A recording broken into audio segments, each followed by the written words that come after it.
सभी को जिंदा प्रभु यीशु के नाम पे जय मसीह। आज हम चर्चा करेंगे कुलोसियों के 3 अध्याय के 23 वचन पे, जिसमें प्रभु कहते हैं कि जो कुछ तुम करते हो तन मन से करो, यह समझकर कि मनुष्यों के लिए नहीं परंतु प्रभु के लिए करते हो। आमीन। कितना मीठा वचन है, कितना गहरा वचन है जो आज मेरे जहन में आया कि मैं इसको आप लोगों के साथ में साझा करूं।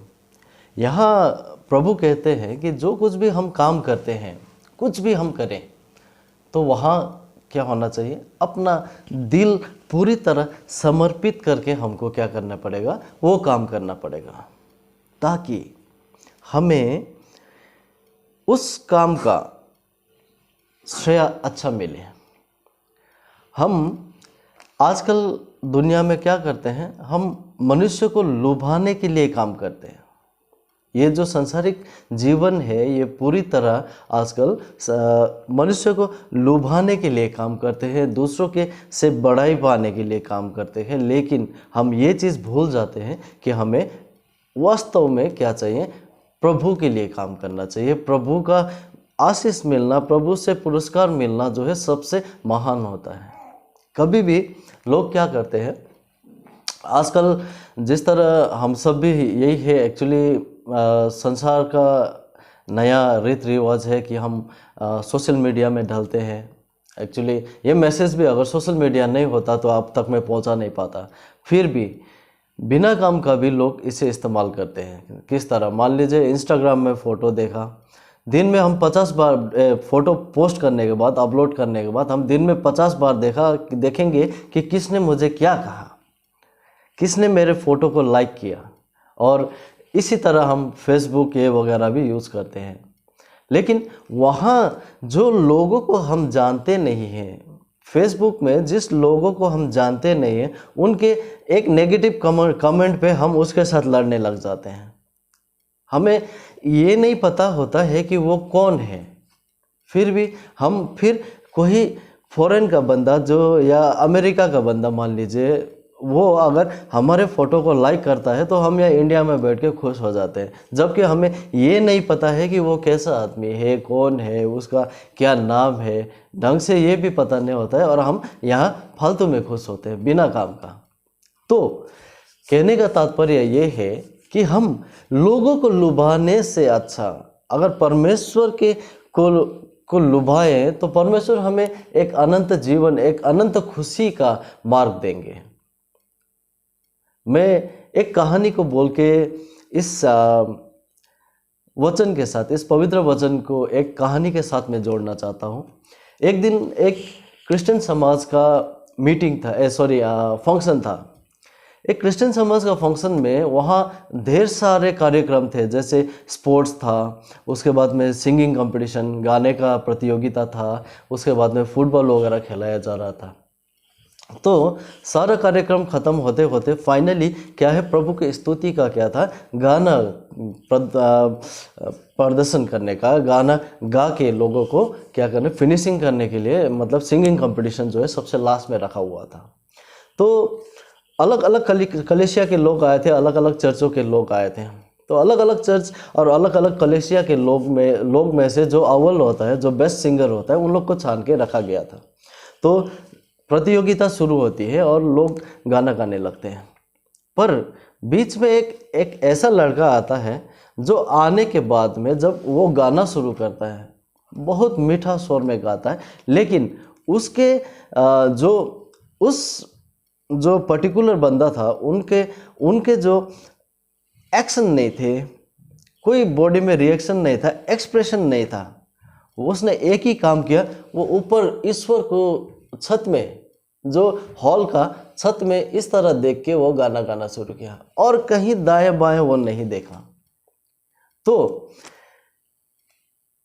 उनका गाना, क्योंकि उन्होंने ऑडियंस को देखा नहीं, उन्होंने कोई एक्शन नहीं किया, तो क्या होता है कि लोग सोचते हैं, जज भी सोचता है कि ये ऐसे आया छत देखने के लिए, गा के चला गया। तो जज किसी ने भी उनको अच्छा पॉइंट नहीं दिया। तो प्राइज का डिसीजन हो गया और फर्स्ट सेकंड थर्ड निकाल दिया। लेकिन एक जज के मन में सवाल था कि ये बंदा छत में देख के क्यों गा रहा था। तो उस बंदे को भी स्टेज पे बुलाया गया कि जो छत पे देख के गा रहे थे उन्हें भी स्टेज पे आमंत्रित किया जाए और पूछा जाए कि क्या वजह है कि उन्होंने ऑडियंस को नहीं देख के, पब्लिक को नहीं देख के क्या किया, उन्होंने ऊपर सीलिंग छत को देख के गाना गाया। तो वो सज्जन आते हैं स्टेज पर और उनसे फिर पूछा जाता है, तो वो बोलते हैं कि मैं यहाँ पे हमारे समाज का जो गीत का प्रतियोगिता था वो एक्चुअल में वाकई में प्रभु का गाना या प्रभु की महिमा करना या प्रभु की स्तुति करना था, लोगों का करना नहीं था मुझे। तो प्रभु के स्तुति का गाना जब मैं गा रहा था तब मुझे क्या हुआ, एहसास हुआ कि मैं अपने प्रभु को कितना खुश कर सक रहा हूँ गाना गा के। मैं ये देखना चाहता था कि क्या मेरे ईश्वर मेरे गाने से खुश है, मेरे स्तुति करने से, मेरे आराधना के शब्द जो मेरे मुंह से निकल रहे हैं ईश्वर के प्रति, क्या वो खुश है। मैं ये देख रहा था। तो सभी को तब पता चला कि हाँ, एक्चुअल में हम यहाँ इंसानों को खुश करने, मनोरंजन का साधन बनने नहीं, प्रभु की स्तुति करने आए हैं। तब पता चला लोगों को। तो यही कहता है कि जो कुछ, ये वचन यही कहता है कि जो कुछ भी तुम करते हो तन मन से करो, यह समझकर कर कि मनुष्य के लिए नहीं परंतु प्रभु के लिए कर रहे हो। तो कहने का तात्पर्य यही बनता है दोस्तों। मुझे तो जैसे मेरे जहन में ये वचन आप लोगों के साथ में साझा करने के लिए आया, तो मुझे अपने आप में रियलाइज हो गया कि आज से मैं क्या करूँगा कि मैं I will not try to please my boss, I will try to please my father in heaven. अगर मैं ईश्वर के लिए काम करूँगा कोई भी काम, तो ऑटोमेटिकली मेरे जो बॉस लोग हैं वो मेरे काम की लगन को देखकर मुझे प्यार करेंगे।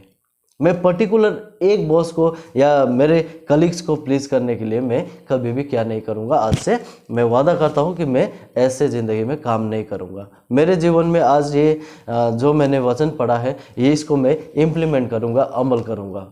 और आप लोग भी देखिए अपने अंदर में अगर हम डेली एक थोड़ा थोड़ा परिवर्तन लाते हैं, चेंज लाते हैं, तो क्या होता है कि हमारा एंटायर पूरा सर्वस्व जिंदगी बदल के जाता है। तो एक आदमी को भी देखिए, जब प्रभु यीशु ने बोला था कि हम लोगों को हमारा पूरा शरीर को क्या करना है, बदलना है, इसी तरीक़ा से हम अपने आदतों को बदलेंगे, अपने शरीर को बदलेंगे और एक नया जीवन की तरफ बढ़ेंगे। तो इतना कहते हुए आज का हमारा हिंदी बाइबल स्कूल का सर्विस मैं यहीं पे समाप्त करता हूँ। आप सबको मेरा बहुत सारा धन्यवाद, क्योंकि आप लोग मेरे चैनल पे सहभागी बनते हैं। और सबसे बड़ा चीज़ ये है कि मैं हमारे प्रभु यीशु को धन्यवाद देना चाहता हूँ, क्योंकि उनके बदौलत ही हम ये मैसेज मैं आप सब पे पहुँचा सक रहा हूँ। तो इसीलिए विदा लेते हैं दोस्तों, और प्रभु यीशु के नाम पे आप सबके लिए आशीष मांगते हुए उनके पवित्र नाम पे मांगता हूँ, आमीन।